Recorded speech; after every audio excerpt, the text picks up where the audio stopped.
If you hunt enough, you learn the truth. What you seek speaks a language and knows it well. That's why every Primo's call for everything you hunt is made the right way. We sweat every detail so you get more out of every hunt, and nothing leaves our hand until we know it'll work in yours. Because we don't just make the world's best calls, we speak the language. Primos. In 1933, Fred Bear created a legacy, pursuing his lifelong passion. Fred's mission was to ensure archery remains accessible to everyone. Here at Bear Archery, we promise to never forget the principles our brands were founded on. From the youngest archer to the oldest, we strive to build bows that give you the best shooting experience. Visit beararchery.com to discover more.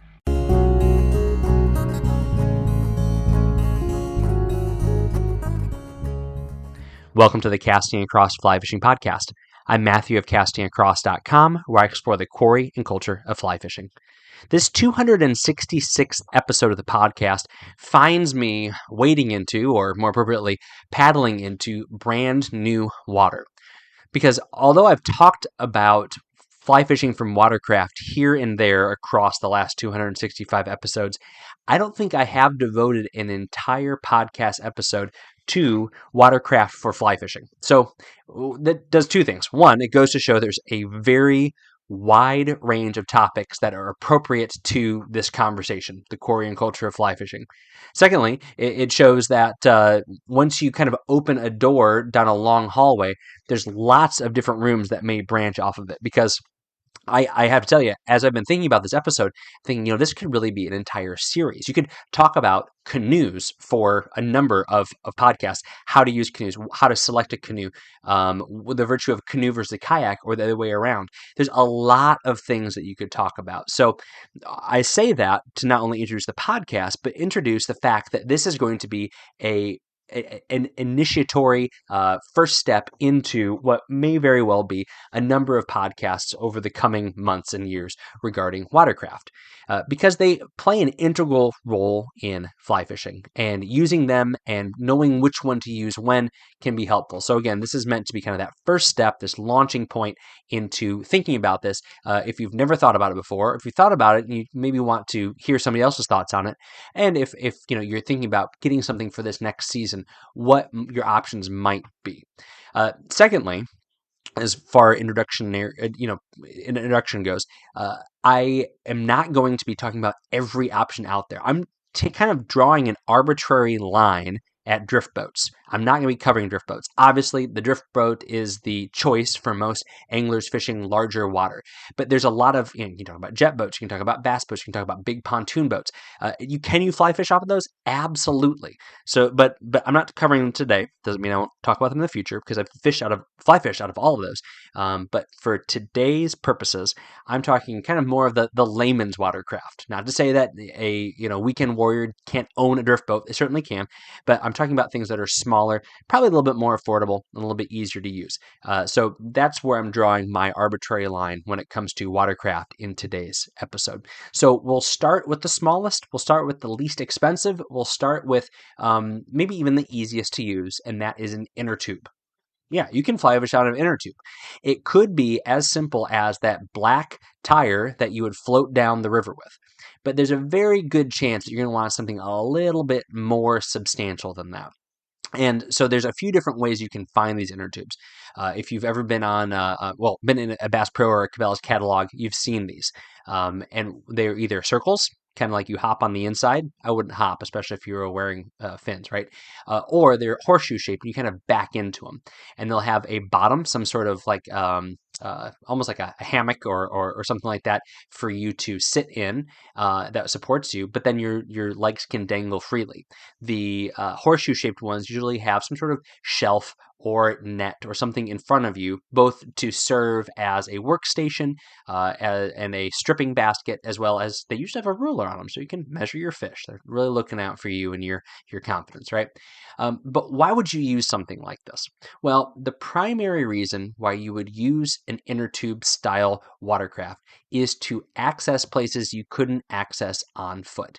I mean, they're incredibly convenient. They're very easy to use. You can go to your pond and walk right into the water like you would with waders, but whereas you would have to stop when you got to your chest, you could just keep on going when you're using an inner tube. So it's as easy as walking in, because the things don't weigh a whole lot. They deflate, they fit in the back of your car, they fit in your trunk, they can fit in the bed of your truck once you pump them up. And I would always recommend finding something motorized or a foot pump, bare minimum. Then you can just walk into the water.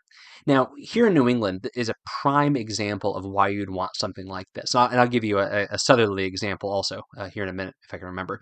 But here in New England, we have a lot of very deep ponds, whether they be kettle ponds down in Massachusetts, these like perfect circles that get very, very deep, or up in the White Mountains, we have very, very steep drop-offs. But we also have giant pine trees and dense underbrush that go right up to the banks of these ponds. So consequently, if you want to fish these drop-offs where trout and other fish are going to be cruising, you're not going to really have a great way to access them because you can't cast from the shore because you have nothing behind you. And even if you take one step into the water, there's a very good chance it's going to be a precipitous drop-off. So having a watercraft like this on a small pond, something that even a small kayak might be overkill, this allows you to get out, get into the middle, and cast into the banks. Or you can basically walk along the banks, and if you need to, then you are just floating out there and making your casts. They are very unobtrusive. You know, it's remarkable how much fish will tolerate when you are floating past them as opposed to when you are walking past them. I don't understand it completely. I'm not sure how a guy in a float tube is much less of a threat than a guy wading, but apparently that's what it is to fish. So using an inner tube, whether it be the circle or the horseshoe, allows you to get around these small waters and small still waters very easily. And they will allow you some benefits to casting also in the sense that you're a little higher up. Instead of wading super deep, you're kind of up to your waist in the water. They'll have a backrest, which can give you some support. They'll have places for you to set your arms, so when you're stripping a lot, or if you're fishing nymphs or streamers, like I said, stripping, you have a place to rest your elbows. Gives you a little bit of comfort and relaxation. Some storage options, places for your fly box, places for your tools, all that sort of stuff. Now, these are, in my opinion, limited to still water. I'll talk about the next step up and how the next step is kind of where you want to go if you want to go from still water to a current.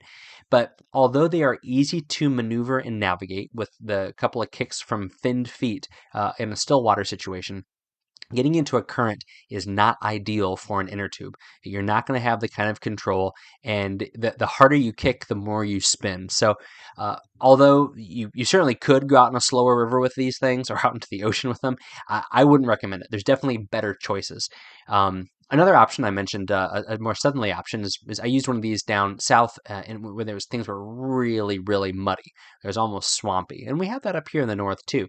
But this allows you to kind of get out in the current, get out into deeper water and move around that way without having to walk through mud and potentially get really stuck. So it's a great option, a very inexpensive option too. The next step up would be a small pontoon. So I'm not talking about the pontoon boats like you see out on the big reservoirs and lakes, that have a big metal floor, two giant metal pontoons, and kind of a party barge situation. I'm talking about a small pontoon boat. And these basically look like two pontoons with a frame and a small seat. So once again, very small, very convenient, very lightweight, relatively inexpensive. The kind of thing that I had one and I could fit it in the trunk of my Saturn SC1 coupe. So this was a long time ago. This was when I was in college, and my pontoon with a full size seat, rod holders, some tackle storage, and two pontoons that were inflatable would fit in the trunk of my little two-door coupe. These are great because, one, you have oars, so you're able to maneuver very quickly and you're able to maneuver with a lot more precision, but it also gives you the opportunity of doing everything you're doing in those pontoons while at the same time being able to navigate current a little better. I will say with these, one of the drawbacks is they often ride really high. So I actually returned mine after using it for a season because I didn't like how when I cast, I spun around. It wasn't only until after I returned it that I realized that had I had just taken some of the air out of those pontoons, I probably would have sat lower in the water and I would have gotten a lot more out of fishing with this pontoon boat. But these are also inexpensive. There's options for these that you can ride lower in the water so that you can use your feet to kick in fins if you want. And you also have the option of using oars. Some of them also have some rudder drive systems, but they give you an option for moving around water where one, you have a lot of maneuverability, but you're also higher up off of the water. So if you like the ability to see a little bit better, you're not going to have that in a kayak, you're not going to have that canoe. Fishing out of a pontoon like this really gets you maybe 16 to 18 inches off of the water in a way that being kind of below the surface of the water in a inner tube wouldn't give you, and being almost level with the surface of the water in a kayak or only a few inches above the surface of the water in a canoe wouldn't give you. So that's one of the benefits of these. They're also easy to get in and out of. You're basically sitting down onto a seat. So if you use it to navigate from one part of the river to the next and you're hopping out of it, then you're really only having to kind of back into it and sit down. So that's an excellent option. So again, I'm talking about these small pontoons. These are maybe 4, 5, 6 feet long at maximum with a little frame on top of it. Different than the larger rafts, which I'll talk about at the end because I'm kind of doing this price wise. I'm not throwing prices out there because there's such a wide range with all of these products. But inner tube is the easiest, smallest, least expensive. And then these small pontoon boats, the small kind of pontoon style inner tubes are the next. And then, of course, we have kayaks. Now, when it comes to kayaks, you have an absolute infinite number of possibilities. All right, that's a little bit of hyperbole, but there are so many options that are out there.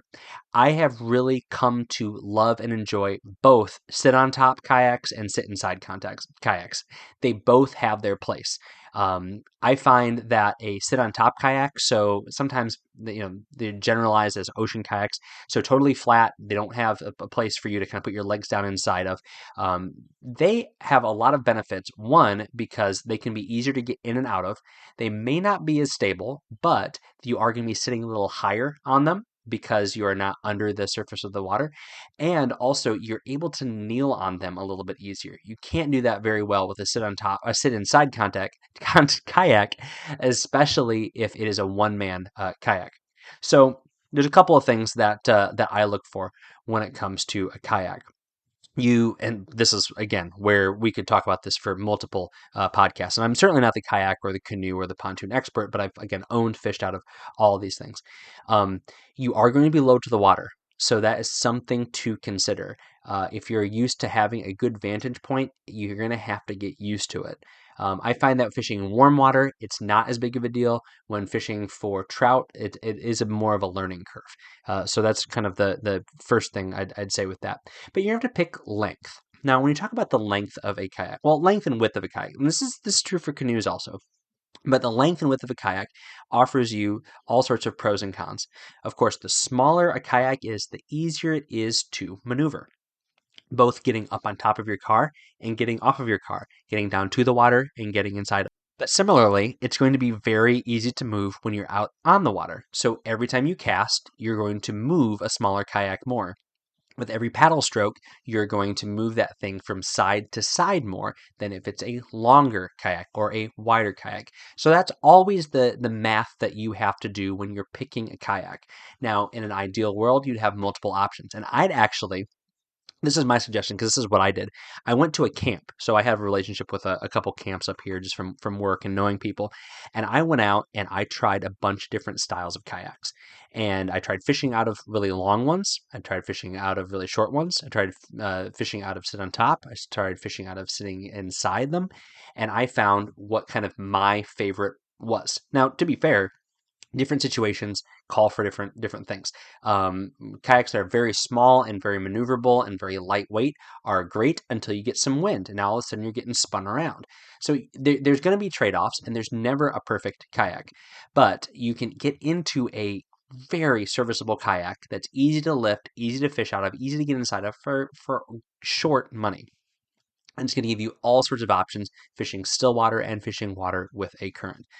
So kayaks are great. They give you just the ability to get from point A to point B in very, very fast time. I would say the fastest. And again, this is because of how much water it takes on, where it sits, its shape. It's going to be the fastest option of all the boats on this list. Even though you only have one paddle and you're going side to side, it's going to move very quickly through the water. So if you have to go distances and then hop out and fish, a kayak might be a really good option. Going to give you all sorts of storage options that you have. And again, there's even kind of fishing kayaks, not kind of fishing kayaks, they are fishing kayaks, that give you the option of like a pedal drive with a rudder that you can control all with your feet so your hands are free.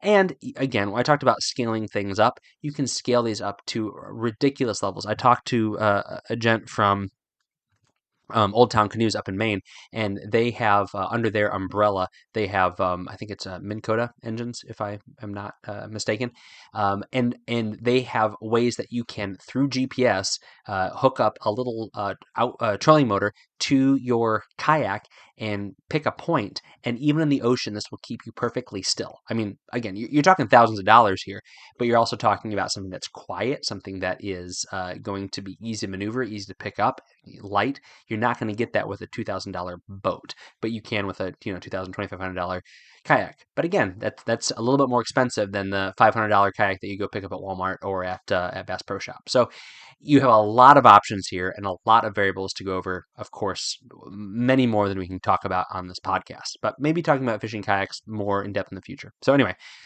inner tubes, small pontoons, kayaks, and the next step up is canoes. So a canoe is going to offer all the stability that a kayak doesn't have. But a canoe is also going to lose all the portability and ease of use that a kayak has. Particularly when you're not in the water. When you're in the water, they're phenomenal. When you're in the water, they make for all sorts of easy access, storage aplenty, and you get a nice straight line as you move through the water. One of the things that I do find in canoes that I don't have in a kayak is that you make a lot more noise in a canoe. This could be because of the style of the paddle. This could be from just all the space that you have and that you fill up.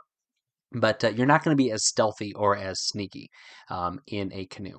But the canoe that I'm fishing out of, you can start to stand up in these things. I have a canoe that I bought to be particularly wide, both so I could fly fish out of, but also so that my kids could be in it, and I wouldn't have to freak out because two of them are leaning over the side of the boat. So you're going to start to get that sort of benefit out of a canoe. Canoes are great because they can handle a lot of stuff. So if you have a big bag of gear, you can throw that in there. You can move it around. You can kneel. You can sit on a seat. You can, again, stand up if you have the right kind of boat.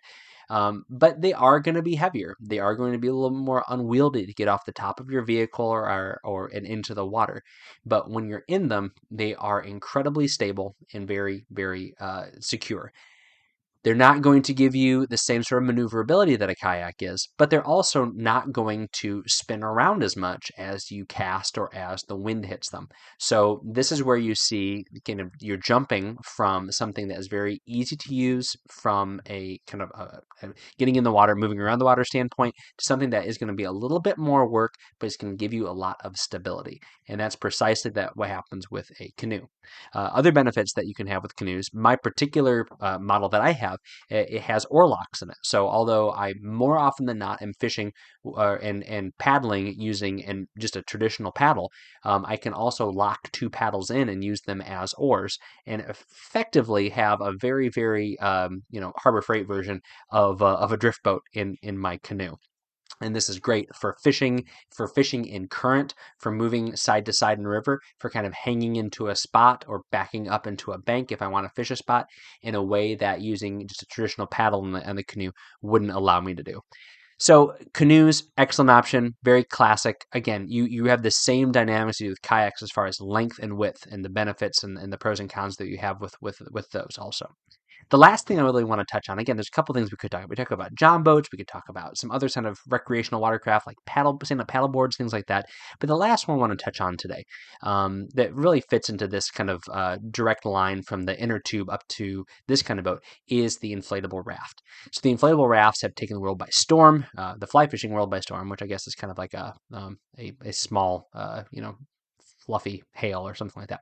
Uh, they are great because they give you the benefits of that big boat without the cost, without the trailer, without the ability to know how to drive a trailer, and without the weight. And so these inflatable rafts, they come in a variety of shapes and sizes. Some don't have bottoms, some have rigid bottoms, but what they allow you to do is they allow you to be up off of the water. They give you the oar option, maybe even a 2 or 3 man option, and they can break down and fit inside of a vehicle or go up on the top of a hatchback or even a large car or like a station wagon. They're going to cost more money than everything on this list, with the exception of a really rigged up and accessoried out kayak or canoe. But they're going to give you the option of floating big water with some. I'm not going to say that you can necessarily navigate really legitimate whitewater right off the bat, but they're going to allow you to take some kind of water on some bigger trout rivers and bigger bass rivers that you wouldn't be able to take with a canoe or with a kayak, at least doing it safely. It also gives you the option of being able to, again, sit in the current, go side to side in the river. It allows one person to really control that boat while somebody else fishes. It gives you the option of carrying that cooler and that tent and all the gear, multiple rods that you need. It is going to come with a price tag, but it's not going to be nearly as much as the big boat, the trailer, and the truck that's able to pull it, and the skill set that's required to pull that vehicle and back it into the water and all that sort of stuff. And they're getting to the point these days where they're almost bulletproof. You think, oh man, I don't want to spend thousands of dollars on what's effectively a rubber raft. Well, they're that, but they're made with some incredibly high quality components and materials, and you're able to customize them. Most of the brands that I'm familiar with, talking to the guys that run these companies, they're really happy to work with you to create something that fits how you fish and where you fish. If you fish wide, slow rivers, you fish narrow, fast rivers, if you fish still water, they'll be able to put something together for you.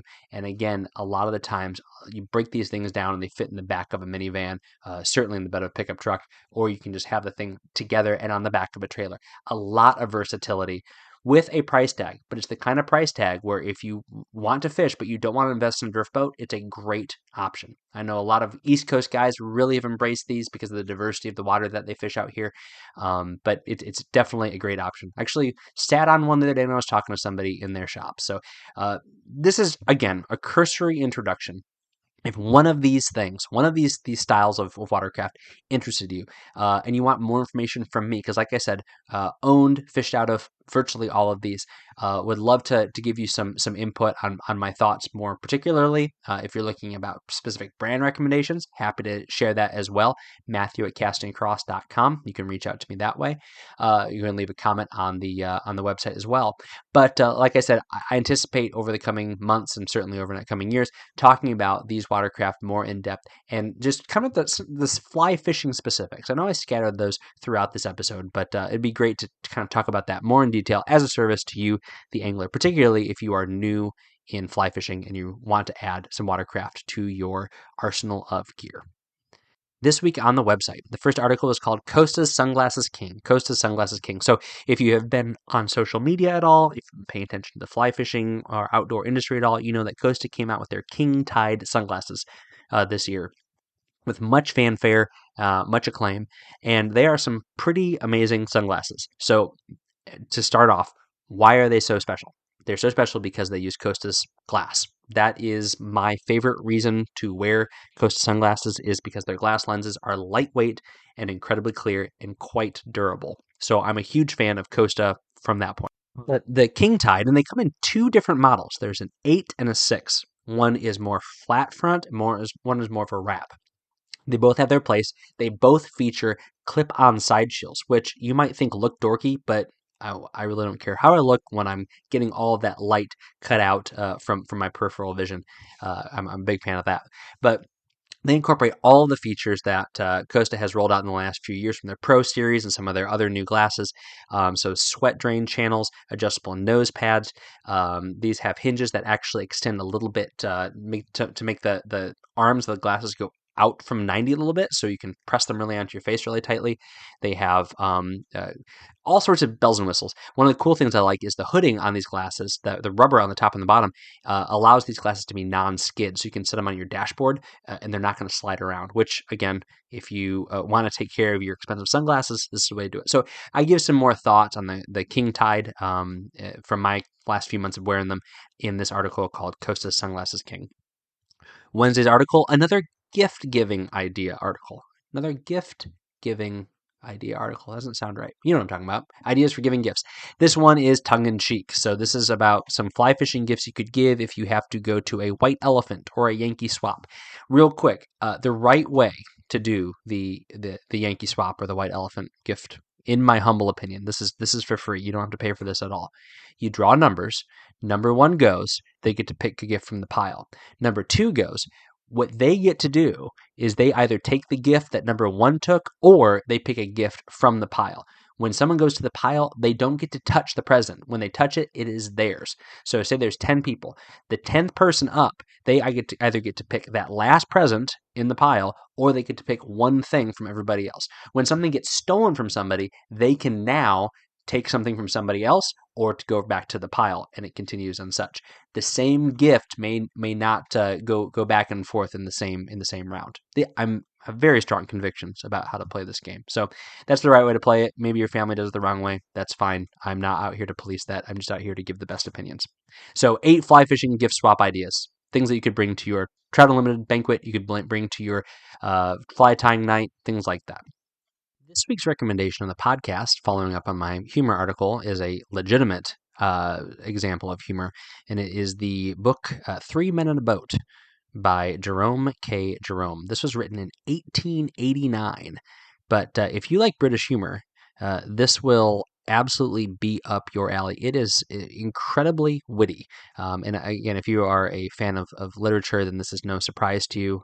You are familiar with Jerome's work, but 3 Men in a Boat it's not a fishing book, but it is a boating book, it kind of in a derivative sense, and talking about being on the water. And in fact, there's one passage in, I believe, 8th or the 9th chapter that talks about someone hassling the boaters about being on a private stretch of water.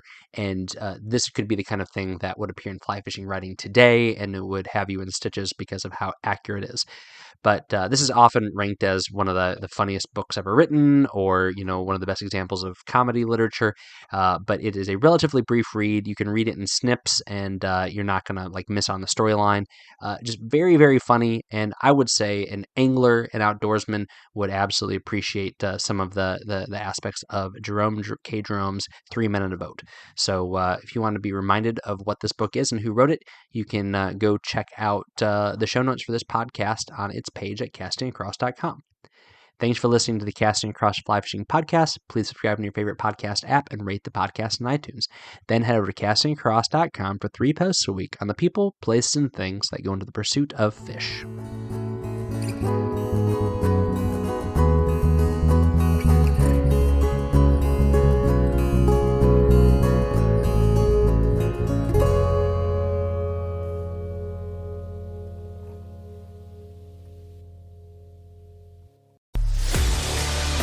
A life that has the stories to back it. A life to be proud of. It's a Winchester life. Yeah, baby. 6'8" Western. Oh, mule deer, baby, right there. Tune in every Tuesday at 7 p.m. Eastern on Waypoint TV.